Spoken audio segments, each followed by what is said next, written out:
Hi there, this is Miss Pulliam and welcome to Library Special. We are working on week 9 and this video is for grades 3 to 5. Welcome. We are reading The Losers Club and this book is getting so good and we're quite ahead. We're in a good place in this book, so I can't wait to get into it. But first, we'll have a short book with our lesson, and that is The Grumpy Pirate. It's kind of cute. It's a new book. I'll read a little quickly. We don't have to go through some of the lesson things I do with the others, with the younger friends. So we'll just move right through it. The Grumpy Pirate, and of course it has a lesson, and it's cute. It does have some rhyming too.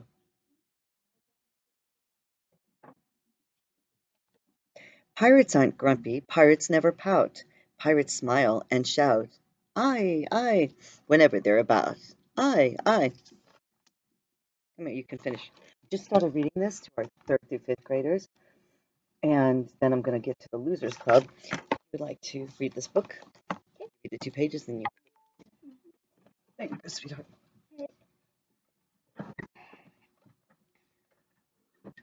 Pirates aren't grumpy. Pirates never pout. Pirates smile and shout, aye, aye, whenever they're about. Aye, aye.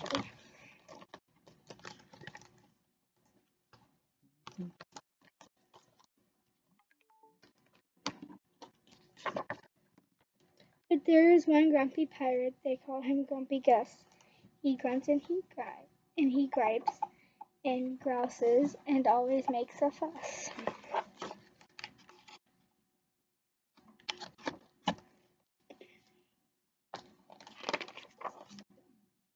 He wakes up in his hammock and starts his day off grumpy. His breeches are too itchy, my pillow is too lumpy.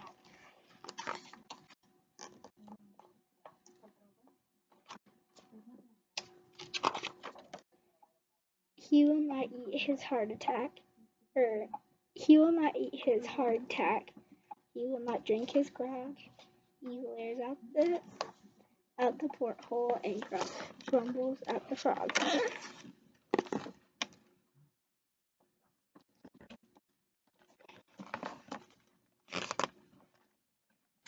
The other two pirates do their best to help Gus try to smile, but he just scowls and sniffles.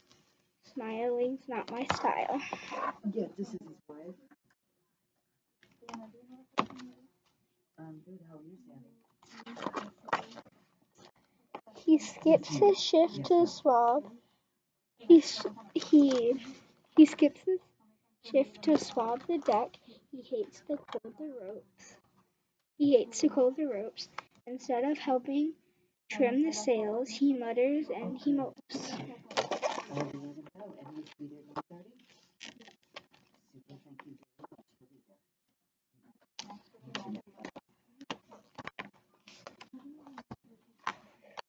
When it's his turn to take the helm, Gus whines. This job is too tough.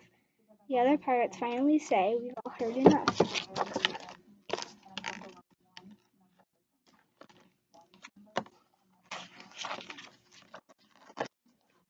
Gus moans the ship is too tippy. Of course is. Too slow. The deck is way too slippery. I think I'll go below.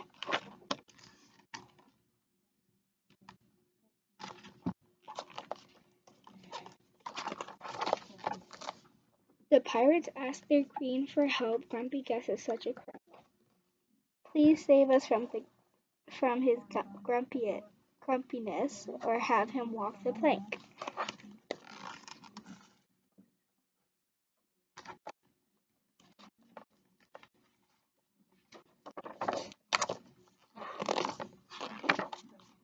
The pirate queen, who is quite wise, brings Gus a special friend. I'm giving you a parrot to help your grumbling end.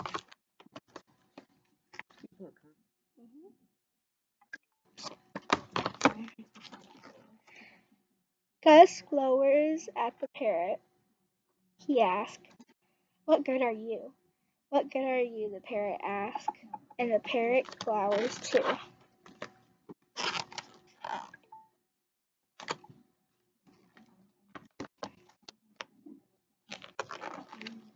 The parrot follows Gus around and echoes him all day. Arr, arr. He grumbles and grouches in a very Gus-like way. I'm tired and I'm hungry, I'm cold and I'm hot. I'm feeling very grumpy, so I will frown a lot.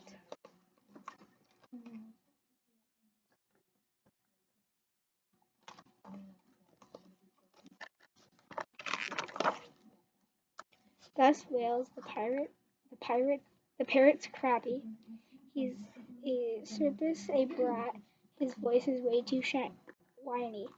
Do I really sound like that? Sorry, Gus, the wise queen says. The parrot sounds like you. But if you change your attitude, the parrot will change too.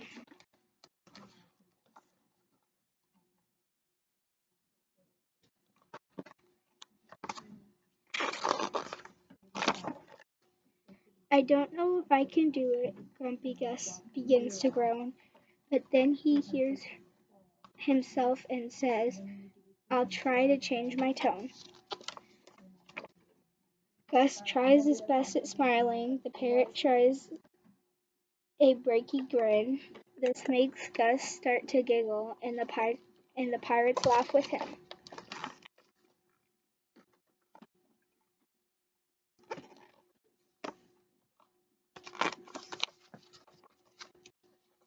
Mates, you've called me grumpy, and now I see, says Gus.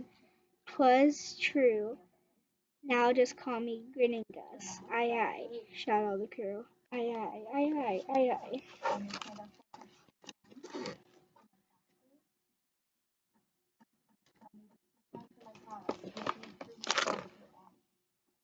Here we go. Cheer them out.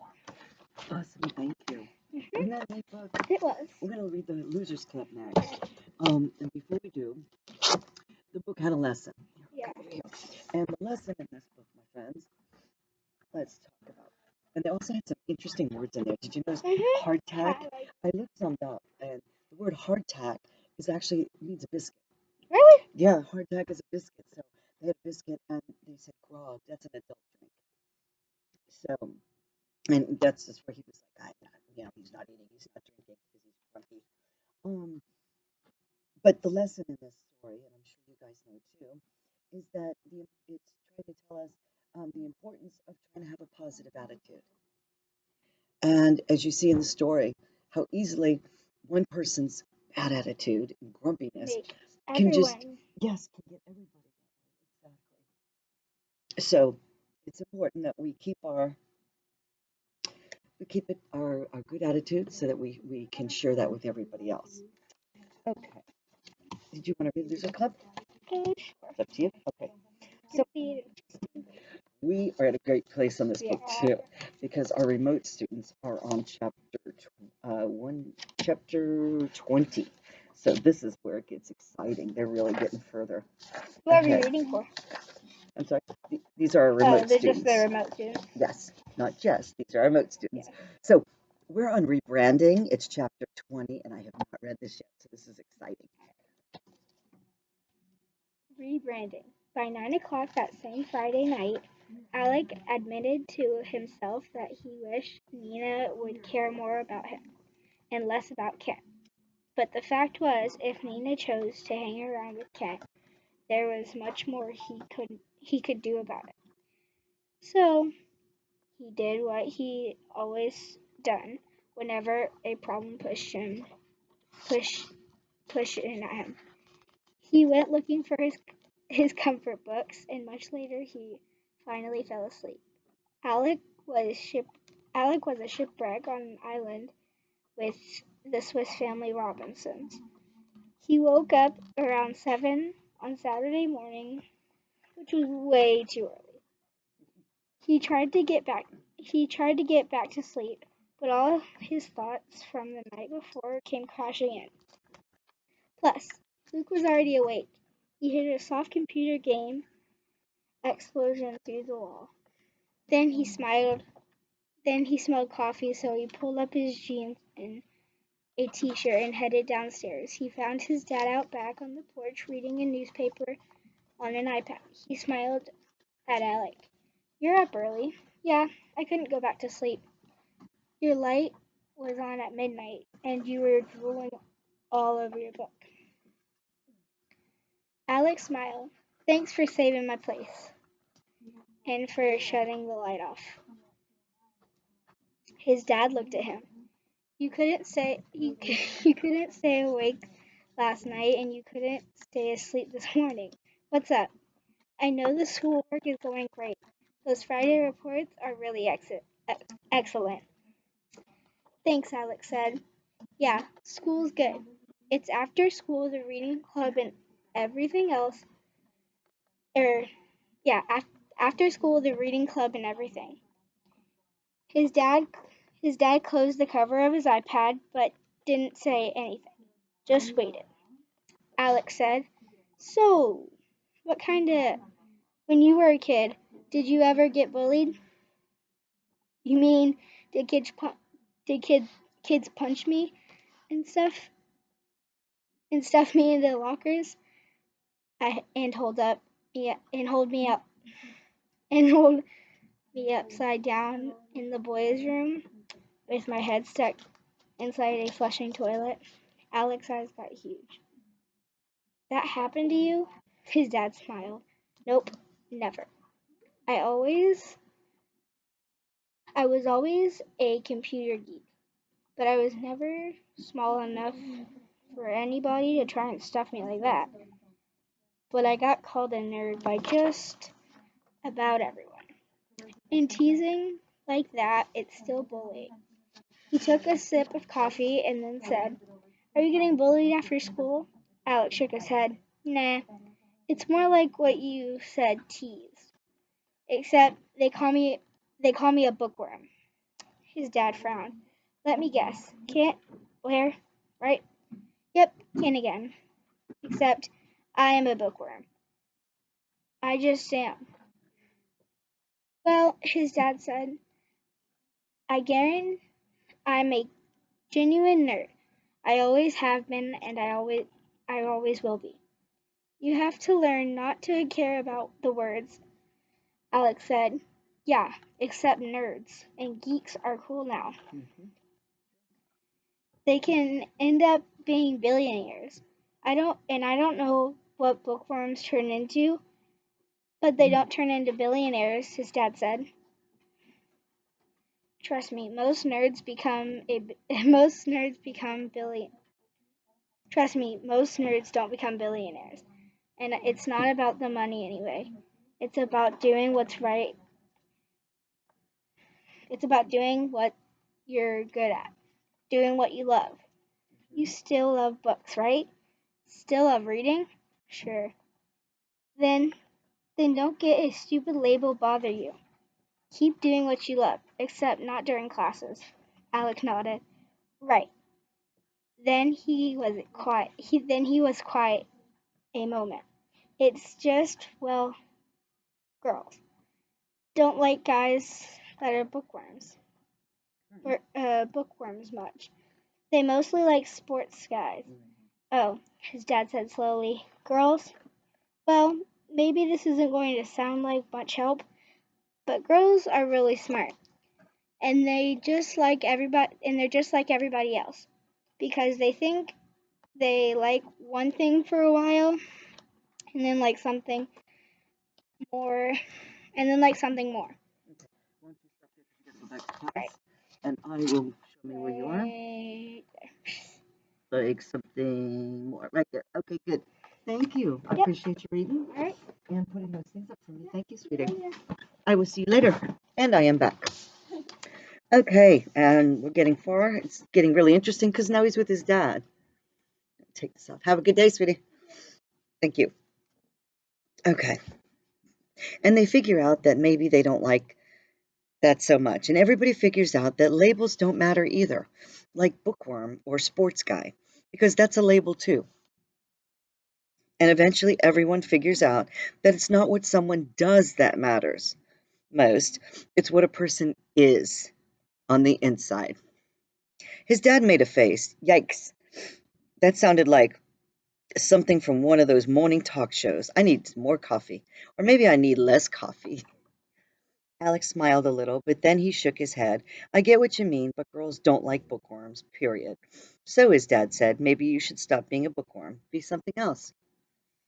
Right, like that could ever happen. And besides, his dad added, you're kind of a sports guy yourself. I don't know any other 12-year-old who can water ski the way you do. Oh, interesting. His dad had a point, sort of. Alec had first learned to water ski the summer after second grade, when he was barely 8 years old. His grandparents had a cottage on a lake in New Hampshire, and their neighbors had a son Alec's age named Paul. They also had a powerful speedboat. Paul's family skied every afternoon when it wasn't raining, and Alec always got to tag along. It turned out that Alec was a natural on skis. He had a great sense of balance. He was strong and agile, and most importantly, he wasn't afraid to fall. Paul's older brother, Liam, was an expert at slalom skiing, and after Alec's very first time skiing, that became his goal. He wanted to go cutting back and forth across the wake on a single ski like Liam did, blasting out big plumes of spray with each sharp turn.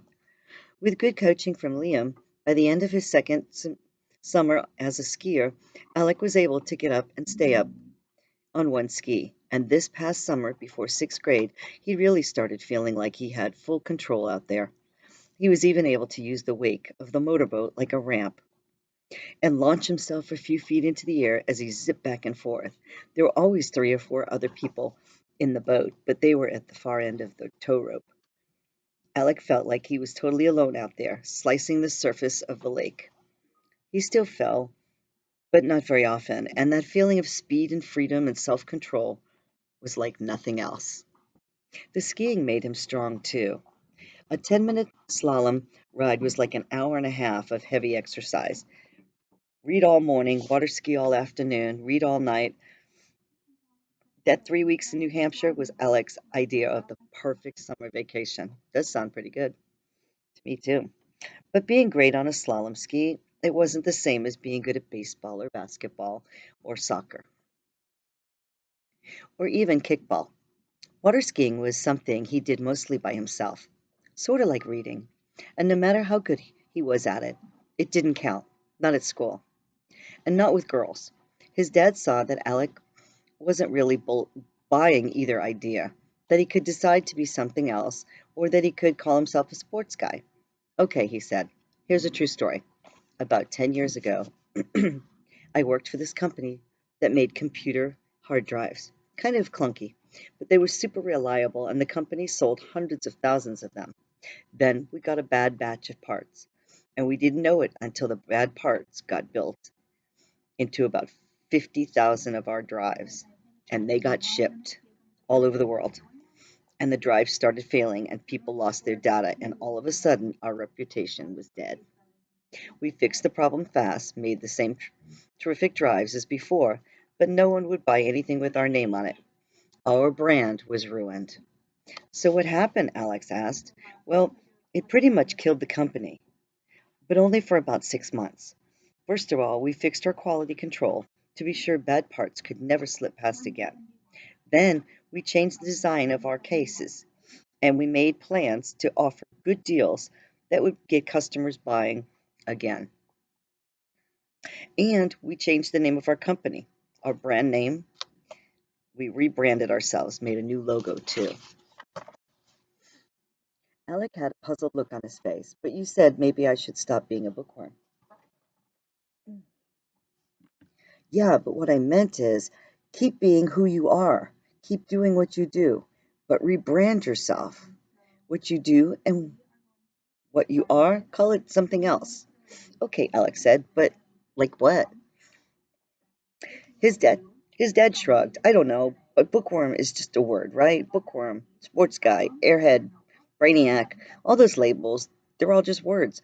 Bookworm calls up a picture in his mind and you don't a picture in the mind and you don't like it. So pick another word, a word that calls up a different picture, something that more That's more what you are really like, Alex said.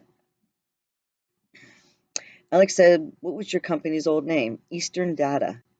And the new name? His dad opened his iPad cover, tapped on the screen, and then turned it toward Alec. "Here," he said, "the new name and logo go together. And it's Blockhouse Digital is what it's called." Alec read the name out loud. Blockhouse Digital. That's way better than Eastern Data. And that picture? There's a blockhouse like that in Treasure Island. He thought a moment, then said, "So the computer drives were still the same?" "Yep," his dad said. "On the inside, they were exactly the same, except rebranding is tricky. You have to get the timing right. Buy a new name and a good logo at the right time. But a new name and a good logo at the right time, it can be a help. Anyway, it's just something to think about. And the girls thing, like I said, girls are smart. If you keep on being one of the good guys, girls are going to figure that out, no matter what." All of that sounded good to Alec, and most of it even made sense, but he still didn't feel much better. And after he ate some breakfast, he went back to the Swiss Family Robinson, back to living in a treehouse on a distant island. And here's a picture. That's the new logo that he was talking about. Okay, we have a couple more minutes, so we will try to read a few more pages, see if we can get to the end of this chapter. Then maybe Kent wasn't such a completely rotten jerk. And even after all that stuff his dad had said about labels, those were the kindest words Alec could find to describe Kent. And with these semi cheerful, semi generous, semi friendly thoughts in his mind, Alec sat down at the club table. Trying to shift his thinking away from Kent, he smiled at Lily and then opened Hatcher. After just a few pages, the long school day faded away, and then the club table vanished, and finally the whole gym, with all its drama, disappeared. 5 minutes later, something bumped the table. Alec looked up, expecting to see Nina. It was someone else, a boy he didn't know. The kid said, "This is a loser's club, right?" "I mean, that's what it says on the sign." Alec nodded. "That's right. Well, I'm here to join." Alec closed his book. "How come you want to join?" "Well, I don't actually want to." Alex stared at him. "Then why are you here?" "Because of Kent. He told me I had to join." "What?" "He picked me for his team Friday, but I dropped two pop ups during our games. So Kent said that I had to go and spend 2 weeks in the Losers Club, and then maybe he'd pick me for his team again when I got back." Alec was so angry he couldn't speak. Kent had sent this kid to his club as a punishment, the way the British used to send criminals to Austria. All those calm, half generous thoughts from minutes before were smashed into bits. And Kent shot right back to the top of Alec's most hated list.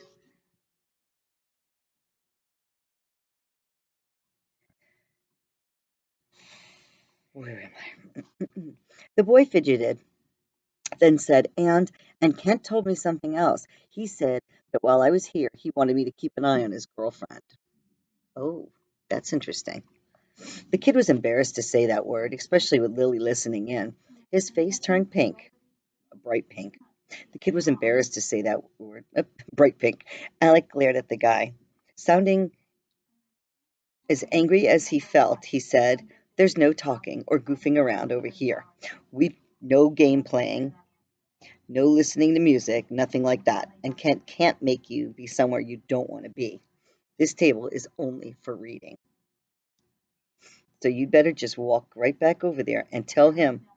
"Oh, I know about the reading," the boy cut in. "Kent told me. That's partly why I got in trouble. Whenever it was my turn, I always sat down to read. Whenever it wasn't my turn, he sat down to read. And Kent kept catching me. And that's when he started calling me a bookworm loser. And then I made those mess ups, and now here I am." The boy tried to smile. "My name's Jason." Alec did not smile back. He doesn't want more people in the club, and here's this guy, and he's there to watch what's going on. And since when are they boyfriend and girlfriend? That was new. The kids started to sit in Nina's spot, and Alex snapped, "Someone else sits here." And to himself he said, unless she never comes back from cuddle camp. Kickball cuddle camp. Jason hurried around and sat on the same side as Alec, but as far away as he could get. Alec narrowed his eyes and examined the intruder. So you're in fifth grade? Jason shook his head. Fourth. For a fourth grader, he looked pretty big.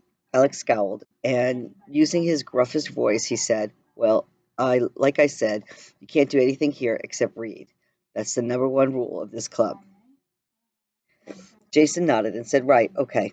He grabbed his backpack and got out a book, then sat up straight, holding it out in front of him, a serious look on his face.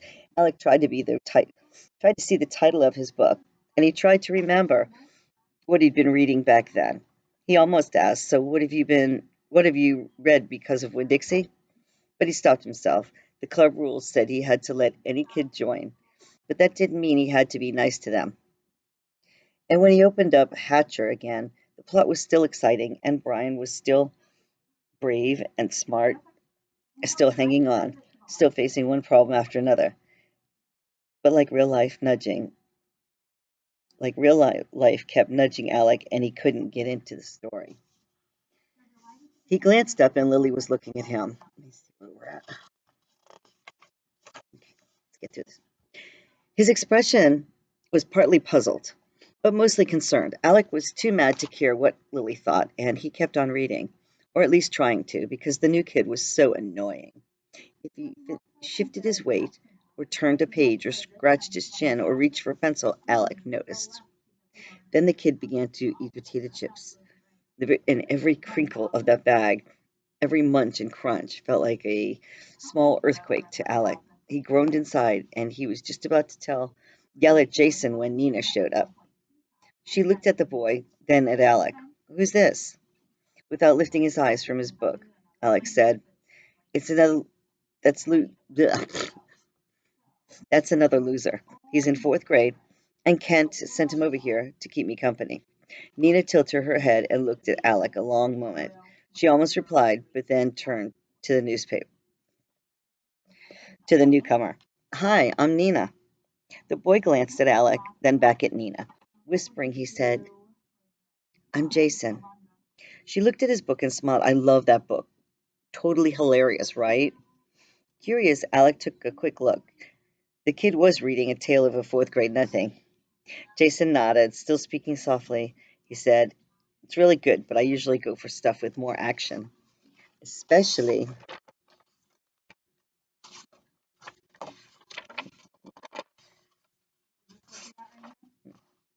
I don't know. Where am I? Hold on, I think I skipped a page. Okay. There we go. Especially stories that are really different from my own life, you know? Like, have you read A Long Walk to Water? Yes, and the part, uh, and the part when he went across the desert that really got me. Yes, said Jason. And what about the crocodiles? I don't know if I could have. Hey, Alex snapped. I'm trying to read over here. He was especially annoyed because he hadn't read the book Nina and Jason were talking about. Oh, sorry. And Jason ducked back into his dug back into his book. Alec was back to reading too, but out of the corner of his eye he saw Nina turn his way and felt her staring at him. Alec kept focused on his book, but he braced himself for a blast. Nina was going to say something, but she didn't. And after she took out her books, Alec didn't know whether he was relieved or disappointed. Part of him wanted to close his book and take Nina aside and have a talk. But instead, Alec just kept reading chapter after chapter about a boy lost in the wilderness, trying to stay alive, which was exactly the way he felt. All the reading does this to my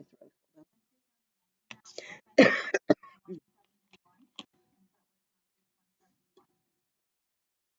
Mm, gotta wet my whistle. We're ending up now. We're gonna stop here, and we're on chapter 22, which is called The Deep End, and it's getting good. I can't wait. It's very exciting. Let's see. So we went over our words, and this book we had today had some some strange words in it. Um, I hope you enjoyed it, the pirate one. I will get more by Jory James. Next week, we're reading a book. Um, Ooh, I've got a surprise book for next week. So I'm going to get on working on that now. I wish you all a super day. Please make sure you take time to stretch.